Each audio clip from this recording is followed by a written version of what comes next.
Señoras y señores, muy buenos días, bienvenidos. Gracias por estar con nosotros a Periodismo y Sociedad. Hoy, lunes 18 de abril 2022. Como siempre, el doctor Alfredo Polanco los lunes y le da la bienvenida a Andrés Matos. Muy buenos días, saludos. Lluvioso el día, va a continuar con la lluvia. Esta lluvia es una gracia de Dios. Después de Semana Santa, después de trabajar y divertirnos, pues ya regresamos a la labor cotidiana, repito, con la gracia de Dios. Pero hoy como lunes, con esta presentación especial que es la cátedra que nos da cada lunes el doctor Alfredo Polanco, que Dios lo ha iluminado para que tenga esa brillantez y ese don de la enseñanza, de la explicación pedagógica a los problemas de salud. Así que buenos días, doctor, y saludos a todos los que nos sintonizan cada día en este espacio, Periodismo y Sociedad. Saludos, buenos días, Licho, buenos días, Gregory, buenos días a nuestro público. Lamentablemente.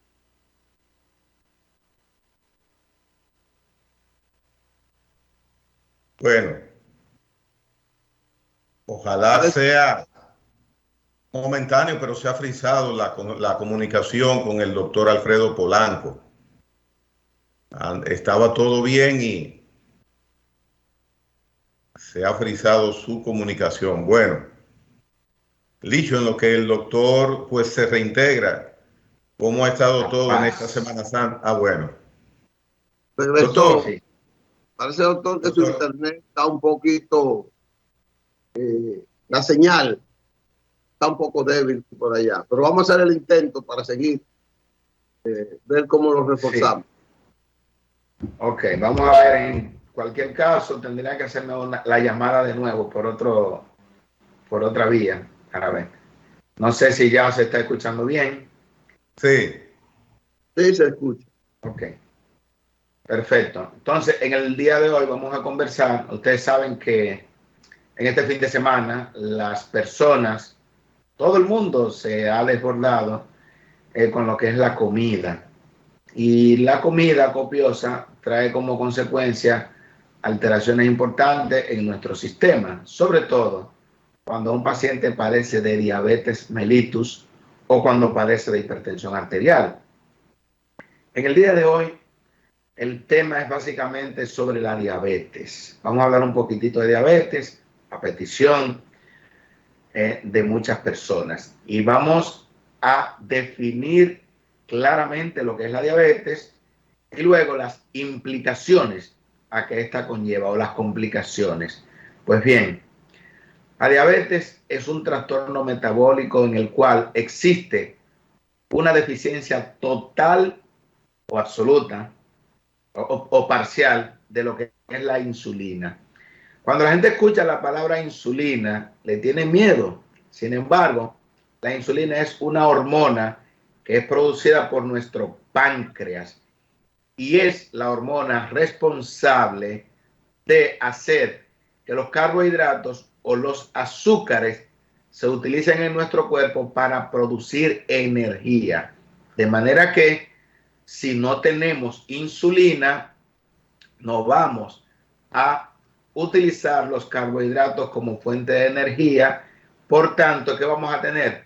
Un aumento en los niveles de glicemia o azúcar en sangre. Y esos niveles de azúcar en sangre que no deben de sobrepasar los 100 miligramos por decilitros en ayuna o 200 miligramos por decilitros, no importa la hora en que usted haya comido. Si sobrepasa los 200 miligramos por decilitros después de cualquier comida o en ayunas 127 miligramos por decilitro, ¿qué estamos hablando? De que ya usted es un paciente diabético. Entonces, es importante que usted sepa que hay 3 tipos de diabetes.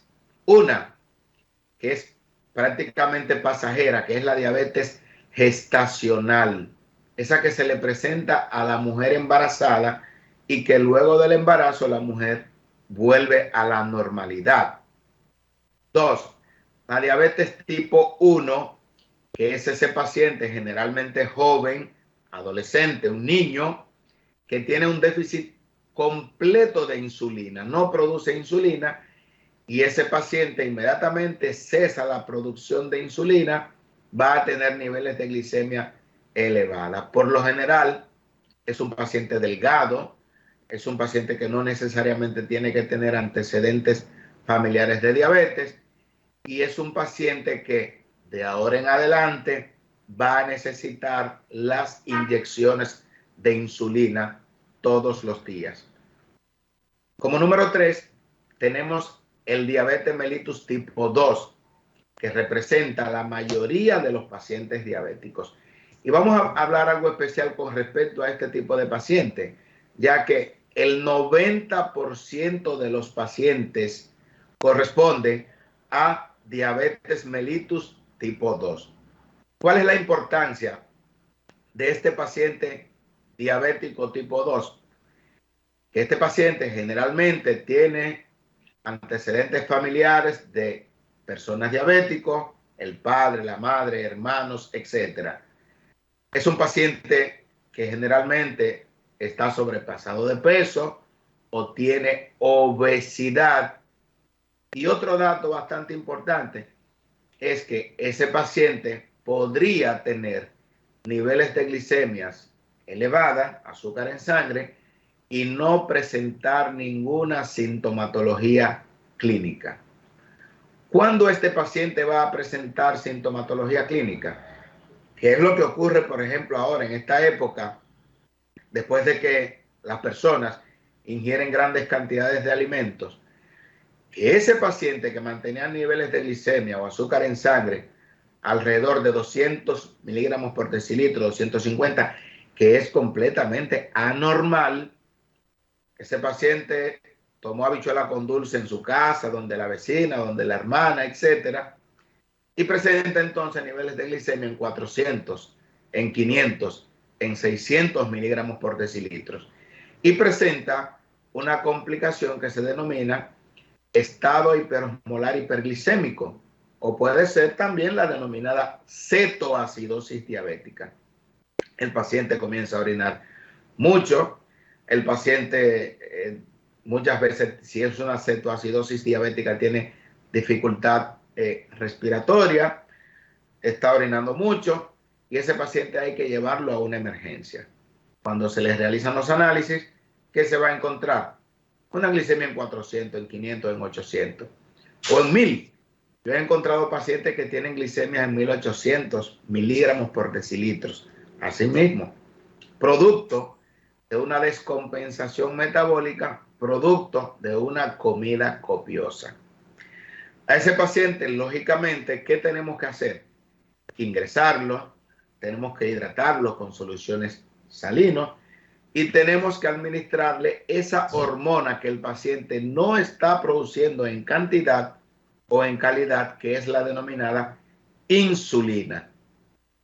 Cuando tenemos a un paciente con esas condiciones, es un paciente que tenemos que ingresar. Pero un dato bastante importante es que ese paciente venía dando síntomas de que era diabético meses y años antes de que haya debutado como diabético. Por ejemplo, un caso particular que tuvimos hace 2 semanas de un paciente que en el año 2020 debutó como diabético, usó el medicamento por un tiempo, 3 meses, lo dejó y estaba bien aparentemente.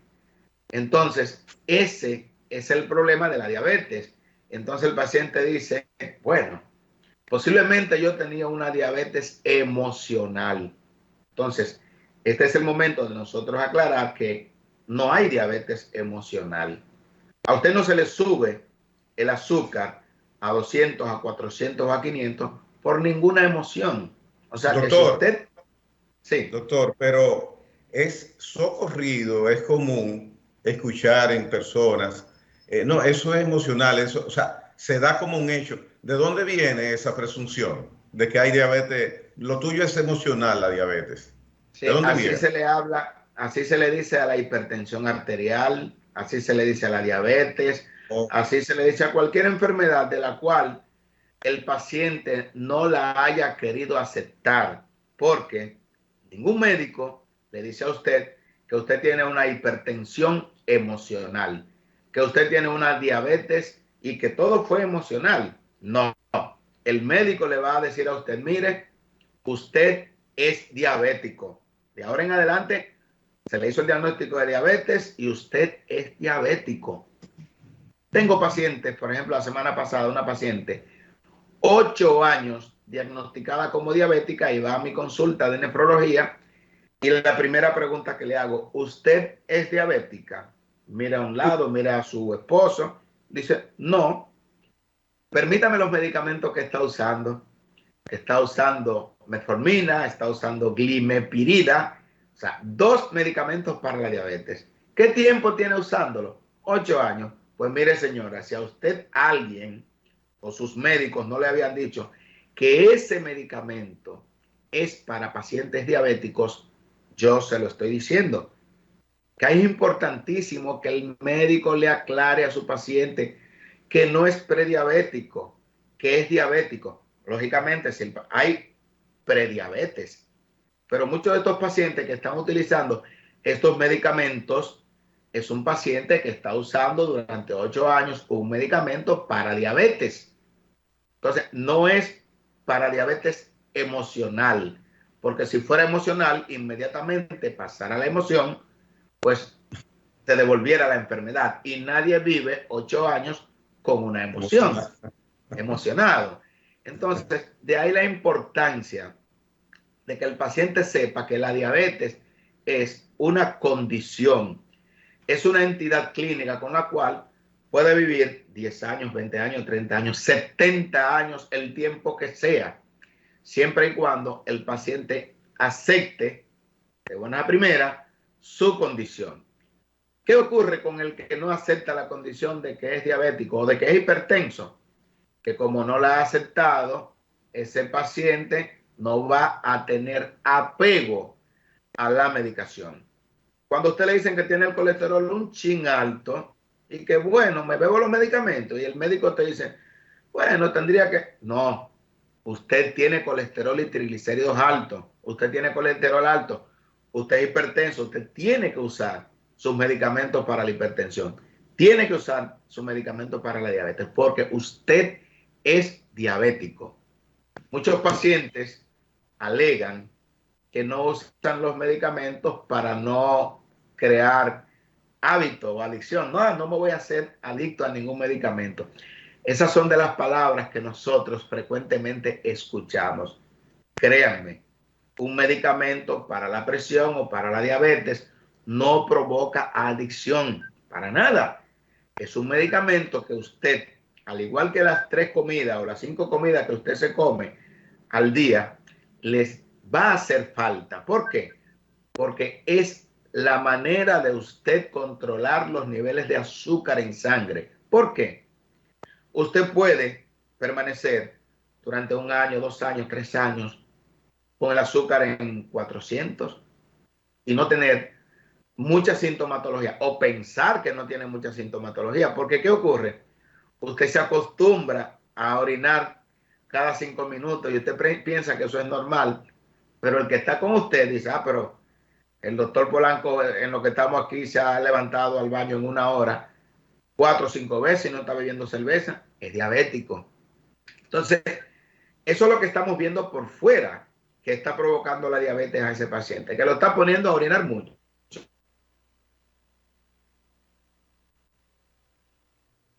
Bueno, parece que nueva vez se ha afectado la transmisión del doctor Alfredo Polanco. Interesantísimo tema este. La mayoría de los Del, pacientes. Ya volvió. ya usted está como muchos artistas que vuelven, se van y vuelven. Ok, hay problemas aquí con el internet. ¿De qué mueren la mayoría de los pacientes diabéticos? mueren de problemas cardiovasculares. Entonces, el paciente lo que está viendo es que está orinando mucho.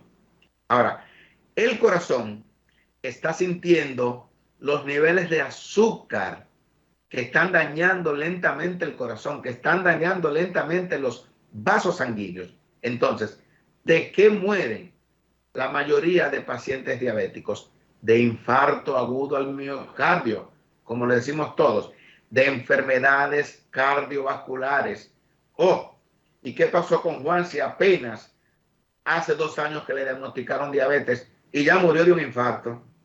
Lo que pasa es que hace 2 años le diagnosticaron la diabetes, pero él tenía la diabetes oculta 5 años atrás.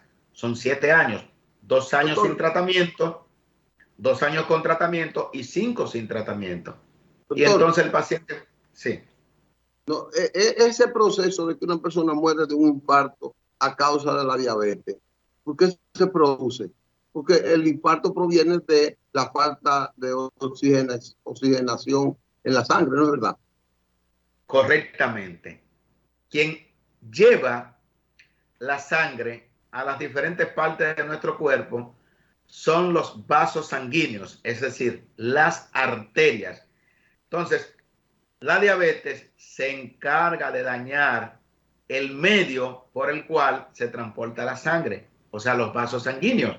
Entonces, por eso es que nosotros vemos a los pacientes que tienen lo que se llama el pie diabético. ¿Por qué? Porque se daña la circulación de los miembros inferiores. No le llega sangre adecuadamente a ese paciente, a los miembros inferiores, a las piernas, a los pies, y entonces el paciente hay que ir haciéndole amputaciones porque se le han dañado los vasos sanguíneos. Asimismo, se le dañan los vasos de pequeño calibre, de mediano calibre, se le van a dañar las arterias coronarias, que son las arterias encargadas de llevar la sangre al músculo cardíaco. Y entonces viene el infarto agudo al miocardio. ¿Por qué la mayoría de los pacientes que tenemos en diálisis son diabéticos? Dice la literatura que en el año 2019 el 44.4% de todos los pacientes que requirieron en Estados Unidos terapia de diálisis era por la diabetes, porque se dañan los vasos sanguíneos y los riñones son vasos sanguíneos. Entonces, por eso que nosotros vamos a tener nefropatía diabética. ¿Por qué el paciente diabético queda ciego? Precisamente porque se van a dañar los vasos de la retina y vamos a tener la retinopatía diabética. De manera que la diabetes es la encargada de dañar a los diferentes órganos, pero esos órganos se van dañando a través de que tienen una irrigación deficiente, que no le llega a la mayoría de los órganos sangre adecuada. Es una parte. Vamos a tener que el paciente diabético también va a tener aumento del colesterol y de los triglicéridos. Entonces, doblemente aquí vamos a tener taponamiento de los vasos sanguíneos y por tanto una disminución de la irrigación de ese órgano que ya está ocluido. O sea que por eso es importantísimo que si usted es diabético, aunque usted no sienta absolutamente nada, si le toca insulina, administrese su insulina. Si le tocan medicamentos antidiabéticos orales, bébase sus medicamentos porque usted no se opone.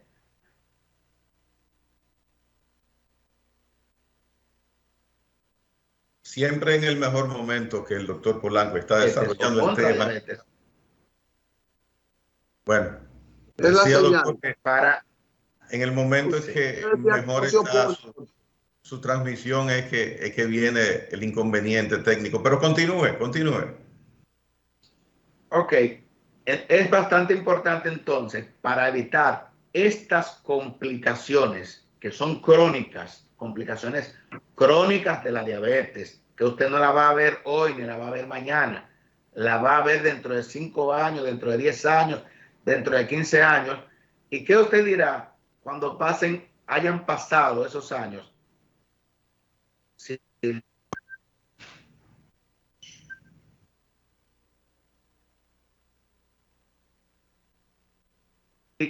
su médico diabetólogo o su médico endocrinólogo.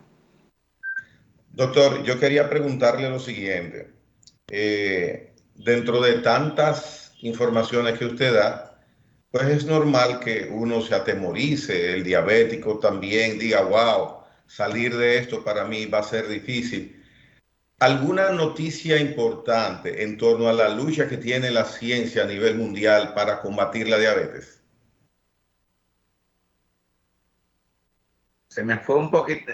Repítame la pregunta brevemente, que se me fue un poquito la... La lucha a nivel mundial en la parte científica ha logrado algún avance, alguna esperanza, algún paso que se pueda considerar importante en los últimos años. Excelente pregunta, claro que sí. Por ejemplo, cada día se van descubriendo o se van lanzando al mercado nuevos medicamentos para la lucha contra la diabetes. Por ejemplo, en la primera década del año 2000, el pilar de los medicamentos de primera línea para el paciente diabético tipo 2 era la metformina, un medicamento viejo, pero muy bueno. Sin embargo, en los últimos 10 años, 12 años, son muchos los medicamentos nuevos que se han lanzado y que se ha visto disminuyen las complicaciones crónicas del paciente diabético. O sea que cada día hay nuevos medicamentos, nuevas terapias que el paciente las utiliza y presenta menos complicaciones crónicas. Por eso es que se dice actualmente, hay muchos más pacientes diabéticos. ¿Por qué? Porque el paciente diabético tiene menos posibilidades de fallecer en la medida en que van los avances. Hay muchos medicamentos incluso que usted se lo administra una vez a la semana. Anteriormente los medicamentos para la diabetes tenían que ser todos los días. Ahora mismo hay medicamentos que se utilizan incluso no solamente para el manejo de la diabetes, sino para el manejo de la obesidad. Un paciente puede utilizar ese medicamento, una inyección semanal, perdón, una vez a la semana. Se la inyecta y ya con eso mantiene niveles de glicemia adecuados. O sea, 4 inyecciones al mes es suficiente. O sea, y cada día se van utilizando nuevas terapias que se van desarrollando para evitar o disminuir lo que son las complicaciones crónicas de la diabetes, como son las complicaciones cardíacas, las complicaciones renales y las complicaciones oftalmológicas. Y aquí se aplican esas inyecciones. Claro que sí, aquí tenemos en el Hospital de la Diabetes y la mayoría de las farmacias tienen esas inyecciones, o sea que la tienen para el diabético tipo 2. Recuérdense que el 90% de los diabéticos son tipo 2. O sea que su médico, si lo selecciona a usted para utilizar ese medicamento, una sola inyección a la semana, pues disminuye el paciente de peso, menos complicaciones renales, menos complicaciones cardiovasculares. O sea que tenemos muchos avances en el campo de la diabetes. Doctor, yo he observado en los últimos tiempos un gran avance en el control de mucha gente, aunque no es diabética, pero en el control del consumo de azúcar, del consumo de carbohidratos y de consumo de algunos alimentos que pudieran acelerar el origen de la diabetes. Pero también quiero hacerle la pregunta porque me dijo una persona que fue diabético mucho tiempo, que se inyectaba insulina y que dejó de serlo de acuerdo por ejercicio y por consumo de algunos alimentos que adicionó a su dieta. ¿Es posible Bueno, eso? entre comillas, señores, recuérdense, dejé de ser diabético. Posiblemente el paciente está bastante controlado de su diabetes y ya no requiere medicamentos. Por ejemplo, hay lo que se llama la cirugía metabólica o cirugía bariátrica. este paciente que tiene 400 libras es diabético. ¿Por qué? Porque tiene un páncreas, no tiene dos páncreas. Él nació con un páncreas que produce una cantidad de insulina para un cuerpo de 200 libras. Él tiene 400 libras, es diabético. ¿Qué ocurre? Si a ese paciente le hacen una cirugía bariátrica y ese paciente en vez de tener 400 libras tiene 200, ya la cantidad de insulina que produce su páncreas es suficiente para que él no sea diabético. Eso mismo ocurre con cualquier paciente que esté en sobrepeso y que baje de peso y disminuya en ese sentido la ingesta de carbohidratos. Va a llegar un tiempo en que el paciente posiblemente no requiera de la gran cantidad de medicamentos que utilizaba antes para la diabetes. Pero recuerden, si ese paciente tiene factores familiares, factores genéticos, es un paciente que tiene que estar chequeándose, porque es un paciente que en cualquier momento, o sea, puede tener lo que se llama resistencia a la insulina, que aunque produzca insulina, la insulina no haga el efecto deseado. La misma cantidad de insulina que produce un paciente sano, él la puede producir, pero no hace el mismo efecto, que es lo que se llama insulinoresistencia. Y nosotros, los médicos, siempre le miramos el cuello al paciente, o el paciente gordito, le decimos, oh, pero mira, tú parece que tiene insulinoresistencia, que es lo que se llama acantosis nigricans, que es una mancha oscura aquí en el cuello, que dice, ah, pero parece que no se baña bien, que tiene cota, como dicen en mi campo. Entonces, eso es un indicio de que la insulina que está produciendo ese paciente posiblemente no sea de buena calidad y tenga ese paciente. Ok, ok. Eso entonces, como quieres, ventajoso. Es un medicamento ideal para esto. Como quieres, ventajoso. Doctor, el habichuela con dulce se consumió menos esta Semana Santa. Bueno, depende. Algunas personas, recuérdense que en los pueblos del interior, en los campos, es tradicional Semana Santa y habichuela con dulce. No crea que se consumió menos. En la capital posiblemente sí, pero en los pueblos del interior olvídese que la habichuela con dulce Semana Santa tiene que estar acompañada de habichuela con dulce.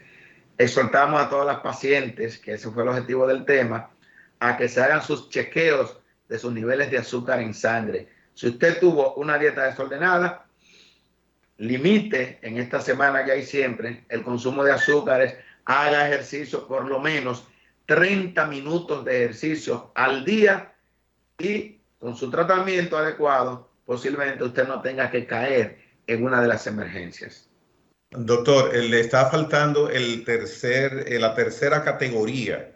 Usted indicaba al inicio del programa que había la diabetes gestacional, que era momentánea, temporal. Luego nos da el dato del 90% que cae en tipo 2. Y el tipo 3, ¿cuál es su característica? No, no hay tipo 3, no hay tipo 3. Diabetes mellitus tipo 1, tipo 2 y diabetes gestacional.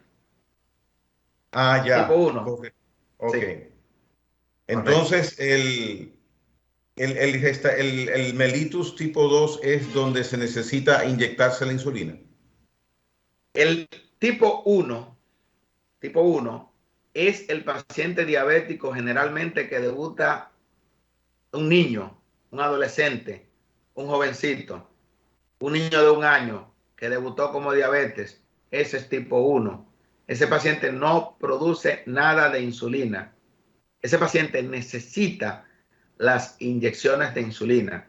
Bueno, Ese niño, los padres de ese niño diabético tipo 1 deben de llevar consultas con psicología para poder aceptar que su niño es diabético y deben de tener asesoramiento periódico con los diabetólogos pediatras, pero conjuntamente con psicología y muchas veces con psiquiatría.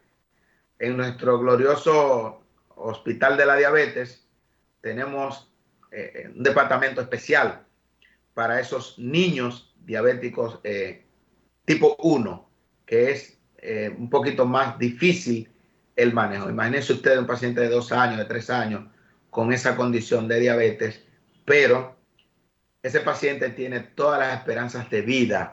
¿Por qué? Porque existe esa hormona que se le puede inyectar que se llama insulina. Y yo se lo digo a los padres de niños diabéticos tipo 1, la vida no se acaba. La vida no se acaba. Ese paciente, yo tengo pacientes, la semana pasada yo vi a una paciente que tiene 38 años de edad, cuando le pregunto, ¿qué tiempo tiene siendo diabetes? Desde los 3 años. Y hoy tiene 38.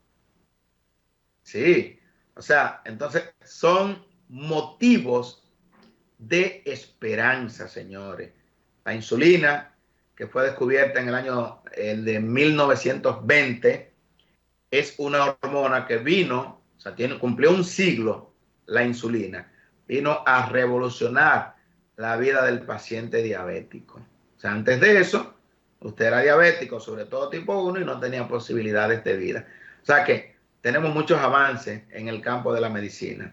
Y en ese niño que nace con necesidad de que se le suministre vía endovenosa, o sea, inyectada la insulina, ¿ese será su destino o habrá una evolución que pueda sacarlo y cruzar a medicamentos o que pueda, pienso que no, pero la pregunta, la respuesta la tiene usted, o que pueda eliminarse según va creciendo el niño? Bueno, la diabetes tiene la particularidad de que no, es una entidad clínica que no tiene cura. La diabetes es una condición, por eso decimos, no es una enfermedad, es una condición con la cual el paciente puede vivir. Ahora bien, cada década los avances de la medicina van mucho más rápido. Usted no sabe, no sabemos cuál será, no sabemos cuál es el futuro de la medicina con respecto a la diabetes en el año 2030. Entonces, es por eso que yo le digo a los pacientes, muy importante la pregunta, a mis pacientes que hoy están en diálisis, yo siempre les digo,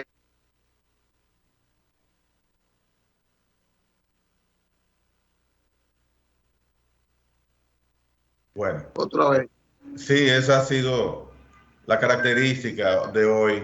El momento más importante, bueno, parece que ahora sí fue definitiva la interrupción de la transmisión del doctor Alfredo Polanco, que iba a tratar en el día de hoy el tema de la diabetes en sus hay más, distintas etapas. Que lo está tratando, hay más bueno. posibilidades de tratar. Ahí Doctor, volvió. Doctor, se quedó doctor, en que usted le decía a sus pacientes que hay muchos avances y eso, porque se cortó de nuevo. Que hay muchos avances en la medicina y yo no sé cómo estaremos en el año 2030. Entonces, por eso exhortamos a los pacientes a continuar adelante con el manejo de la enfermedad con lo que tenemos. Pues no sabemos qué habrá en el año 2030. Bueno, doctor, gracias. Se nos venció el tiempo, se nos sumó algo. Y como siempre, porque ustedes siempre tienen esos temas de interés, y queremos darle las gracias hoy lluvioso, este lunes, que todavía dice meteorología que va a seguir lloviendo, hay que buscar sus paraguas, pero usted tiene que irse a trabajar. Así que muchas bien, gracias por la cátedra de hoy sobre la diabetes. bien, pues nos vemos entonces el próximo lunes. Esperamos tener una mejor señal. Hasta la próxima. Correcto, muchas gracias, doctor. Ok. Vamos a una pausa, distinguidos técnicos del canal.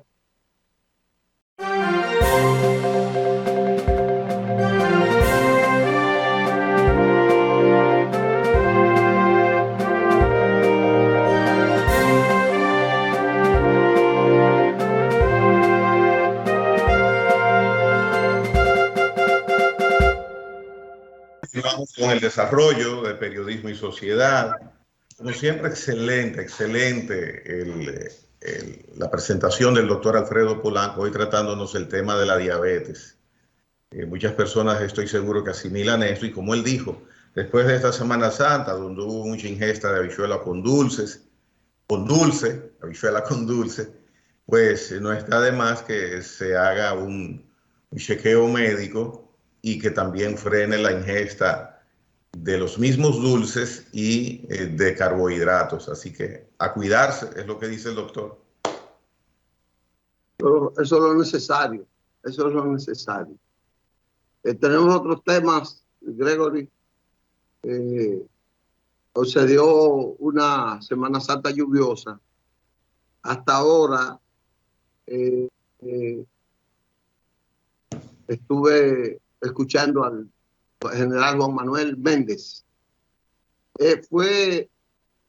Siempre hay que segmentarla. Él ha hablado de 26 fallecidos en todo lo que fue el feriado y habla de 4 solo por accidente de tránsito. Los otros por intoxicación alcohólica o por asfixia por inmersión, es decir, ahogamiento en lugares donde se bañaron. Eso te indica que la gente fue bien cauteloso en términos del tránsito, en términos de la velocidad, de los lugares por donde iba. Yo me imagino que muchos de esos fallecidos por asfixia por inmersión quizás tuvieron que ver con la ingesta de alcohol. Cuando tú te alimentas, te emborrachas y te tiras al agua, si tú no eres muy diestro, fácilmente tú vas a consumir más agua de la que pueda soportar y te ahoga. Quizás no pueda defenderte de una corriente porque está ebrio, y eso también es parte de la estadística. Algunos ocurrieron por violencia doméstica. Un señor ahí se volvió loco y mató a su familia, a 2, creo que a su suegra y a su hijo, que andaba buscando a su pareja también. Y eso va a seguir ocurriendo en muchos casos. Mira, eso es así. Y también hay que resaltar el comportamiento que hubo ayer en el regreso, parangoneando lo que mencionas en otro aspecto. Ver carreteras ocupadas en los 4 carriles por las personas que venían hacia la capital verdaderamente es decepcionante. Porque el primero que lo hace, no entiendo qué puede estar pensando para hacerlo. El segundo, el tercero, y luego se suman todos. Ayer en las redes, pues, y en los canales de televisión veíamos cómo esos tramos carreteros, sobre todo en los que vienen desde Samaná, las terrenas hacia acá, la carretera Sánchez, ocupaban todos los carriles, ocupaban el paseo de regreso, el carril de regreso, el carril contrario y el paseo contrario al carril de regreso. O sea, los 4 carriles, o sea, el que iba en la dirección hacia el sur, por ejemplo, se le imposibilitaba avanzar. O sea, el primero es un comportamiento inadecuado. Segundo, es un irrespeto a la autoridad. Y tercero, lo peor, la autoridad nada puede hacer en una situación así. Entonces, ¿qué mensaje debemos sacar de esto? Porque avanzar no es que tengamos buena comunicación, que tengamos buenas carreteras, buenas calles, buenos túneles, infraestructuras, que tengamos muchos aeropuertos. Esos son avances visuales, avances del hombre, avance de la iniciativa de las autoridades. Pero y personalmente cada quien, ¿cómo avanza? Eso es avance. Dejó mucho que decir esa actitud de las personas que hicieron eso y lamentablemente quizás para corregirse tengan que pasar muchos años y que haya una intención de que desde abajo empecemos a formar verdaderos jóvenes, verdaderos niños educados con criterios de ciudadanía, de comportamiento cívico, para que no ocurra eso, donde yo no respeto lo que hago hacia los demás y donde no respeto a la autoridad y donde tampoco, lamentablemente, mi autoridad puede ejercer control sobre mí. Para mí fue muy penoso ver eso, muy penoso, verdaderamente lo digo. Eso es normal, pero ocurrió menos que antes. Tenemos Ah, también que el carreteo funcionó en la autopista Duarte, en la autopista del Coral, en la autopista Las sí, Américas, si en la eso parte, es, no, si y eso en es la parte, normal, Licho, perdón que me interrumpa, pero no quiero dejar pasar el momento. Si eso es normal, como tú dices, eh, entonces ahí sí me quedo sin habla. Qué triste que eso sea normal. no, lo que es triste que sea, que es normal, lo que te digo siempre ocurre porque cuando se viene de regreso, tú lo viste solo en la carretera Sánchez, creo que fue, y lo viste ya en la parte de la carretera que está próximo a Asua, porque de Baní para acá hubo un correcto ordenamiento en el tránsito. El DGC, hay que darle su reconocimiento, hizo un trabajo de vigilancia junto con Comipol del carreteo muy atinado. Yo te digo eso de, por ejemplo, en el caso de los pilones, porque hasta que ahí no se tomen medidas drásticas, eso va a ocurrir y debe tomarse, porque no solo pasa en Semana Santa, eso los fines de semana es un pandemonio. Ahí Peor porque entonces, peor. pues, eso es un pandemonio, porque por ahí tiene que organizarse la circulación por el carril adecuado. Y eso también le corresponde al IGC, organizarlo, tenerlo. También hay que ampliar esa carretera, ese puente hay que ampliarlo. Y por eso digo que ha sido durante mucho tiempo normal esa situación. Bueno, hay una situación de salud que ayer hubo una respuesta y una posición de las autoridades sanitarias con respecto a una especie de enfermedad cutánea, enfermedad de la piel para el ser humano que viene desde Haití. Digo viene desde Haití porque con la migración que hay permanentemente, diariamente, a cada momento hacia República Dominicana, de ciudadanos haitianos y residentes haitianos hacia República Dominicana, pues nos va a llegar. Miraba una fotografía de una persona afectada, son como una especie de lo que uno le llama empeine en la piel. Ha aclarado el ministerio, las autoridades de salud, de que no es mortal. La Asociación de Dermatólogos ha indicado que se puede tratar en República Dominicana. No se conoce mucho sobre esta enfermedad y lo que sí ha causado, y ya lo veremos esta semana, es verdaderamente una alerta en quienes hemos conocido el tema porque se ha detectado en ciudadanos que residen en Haití.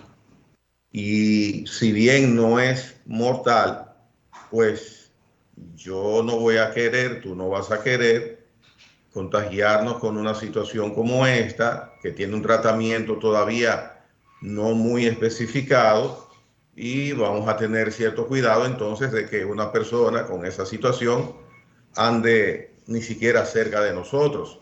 Se oye feo decirlo, pero es una realidad, porque estamos todavía en, oficialmente en una pandemia, aunque ya no hay restricciones determinadas por las autoridades, valga la aclaración. Tenemos incidencia mínima, muy mínima de COVID, pero no hemos salido todavía formalmente y que tengamos algo que no sabemos cómo se va a propagar si es altamente infeccioso. Entonces imagínese usted qué va a crear esto. Ojalá que Pero todavía no no sé está. de qué manera las autoridades van a hacer frente formal y estricto de esto, pero aparenta que van a tener que emplearse a fondo las autoridades de salud para frenar que eso nos afecte directamente. Yo todavía no creo que eso sea así. Tú sabes que yo tengo siempre mis reservas respecto a eso. Tengo cualquier cosa que llegue de Haití, eh, aquí lo vemos como un escándalo y a veces lo usamos para eso. No estoy diciendo que eso sea mentira. No, Eso hay es, una posición oficial de las autoridades de salud, o sea, en modo alguno puede ser invento, o sea, hay evidencia, las autoridades ya hay un comunicado, lo estoy buscando, a ver lo que si te lo está encuentro. diciendo el comunicado es que no es de gravedad lo que está Sí, ocurriendo y no llevar el pánico a la población. Porque es que aquí cualquier cosa negativa que venga de Haití, la gente lo ve y lo escandaliza, lo viraliza y la gente lo ve como que es lo último que llega. Entonces, eso crea mucho más eh, como dificultad en mantener una relación armoniosa en esa parte. Pero es simplemente una curiosidad mía. mira, las autoridades de Haití, el Ministerio de Salud Pública de Haití, advirtió a la población de una forma de infección cutánea altamente contagiosa, similar a la sarna, y que se ha detectado en varias zonas del país, o sea, de Haití. El comunicado fue emitido el jueves, es preciso consignarlo. El Ministerio de Salud haitiano, dice el mensaje del Ministerio de Salud haitiano, aprovecha esta oportunidad para aconsejar a cualquier persona que presente signos y síntomas que acuda a la institución sanitaria más cercana. Picor, lesiones cutáneas que pican, especialmente por la noche, ha detallado el organismo público. Y recomendaron varias medidas que, bueno, es una realidad, pero como nosotros estamos abiertos en tránsito prácticamente, es importante, como ya han hecho las autoridades nuestras, fijar posición al respecto y nosotros también estar pendientes porque es una realidad, o sea, sin ningún tipo de consideración, por supuesto, eh, en lo Sí, personal, es una realidad. Lo que debemos saber es hasta qué grado podría llegar. sí, estoy de acuerdo. Estoy de acuerdo contigo. Hoy hay un escándalo que ha regado en lo político el amigo Tobías Crespo. ¿Cómo así? ¿Qué Dice pasó Tobías, con Tobías? ¿Qué pasó con Tobías? ¿Qué dijo Tobías? dice Tobías que en los próximos días, eh, quizá esta semana, hayan decenas, yo no creo que sea decenas, pero él habló de cerca de alrededor de 10 diputados del PLD que se pasarán a la fuerza del pueblo y miembros del comité político, dice él. Entonces, eso está escandalizado, porque eso ha removido, eso adelantó la, la vigilancia política en el PLD de la Semana Santa. Bueno, después de la Semana Santa, evidentemente hay alza de temperatura en el activismo de los partidos, no solamente en lo que me entero ahora que dice Tobías Crespo, diputado, no solamente en la Fuerza del Pueblo, en el mismo PLD, en el Partido Revolucionario Moderno, el partido de gobierno. Hay mucho movimiento, hay mucha actividad política. En unos días, 3 semanas aproximadamente, el PRM tendrá su cita para renovar en una convención los cuadros dirigenciales del país. El dicho, debemos despedir y ya nos despidieron. Ya, Sí. Pues feliz día. Hasta mañana, si Dios quiere.